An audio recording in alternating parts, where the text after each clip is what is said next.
Hello all, welcome back to our channel VJ kitchen masala.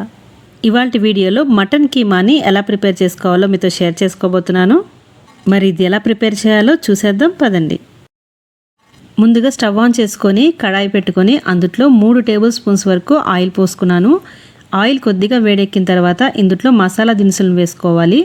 ఈ మసాలా దినుసులు ఏవేమిటి అనేవి ఇక్కడ టెక్స్ట్ ఇచ్చాను చూసుకోండి. తర్వాత సన్నగా కట్ చేసుకున్న ఉల్లిపాయల్ని కూడా వేసుకొని దోరగా వేయించుకోవాలి. అలాగే సగానికి కట్ చేసిన పచ్చిమిరపకాయలను కూడా వేసుకొని వేయించుకోవాలి. తర్వాత కొద్దిగా కరివేపాకును కూడా వేసుకొని ఇవన్నీ కూడా గోల్డెన్ బ్రౌన్ కలర్ వచ్చే వరకు వేయించుకోవాలి. ఉల్లిపాయలు కొద్దిగా వేగిన తర్వాత ఇందులో అల్లం వెల్లుల్లి పేస్ట్ కూడా యాడ్ చేసుకుంటున్నాను, 2 టీ స్పూన్స్. వీటన్నిటినీ కూడా వేయించుకోవాలి.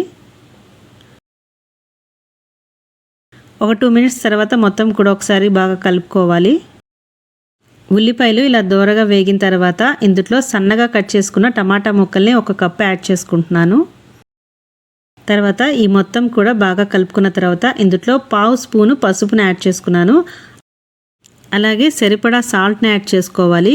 ఇందులో కారం కూడా యాడ్ చేసుకోవాలి. ఇప్పుడు ఇవన్నీ కూడా కలిసేలాగా బాగా కలుపుకోవాలి.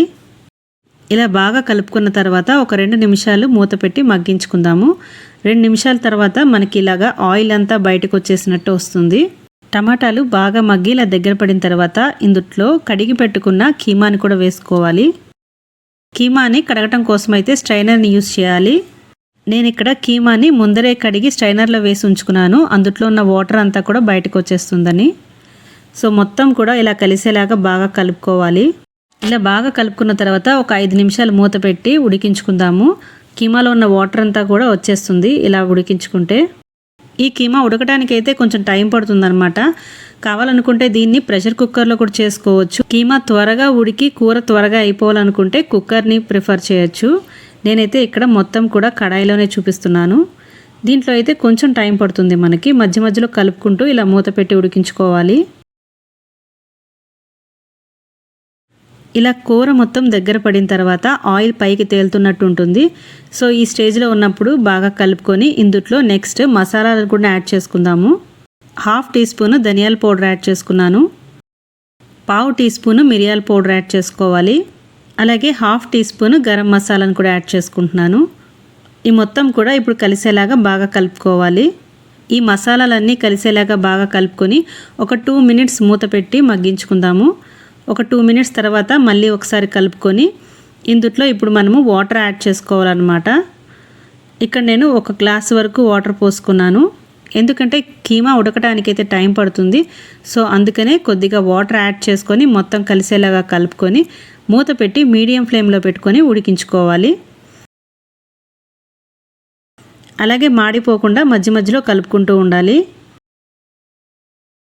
ఈ విధంగా కూర మొత్తం దగ్గర పడే వరకు ఉడికించుకున్న తర్వాత ఫైనల్గా కొత్తిమీర చల్లేసుకొని మళ్ళీ ఒకసారి మొత్తం కలిపేసుకుందాము. చూస్తున్నారు కదా, కైమా కూడా చక్కగా ఉడికిపోయింది. ఇంకా దీన్ని మనము వేడివేడి అన్నంలోకి అయితే సర్వ్ చేసుకోవచ్చు.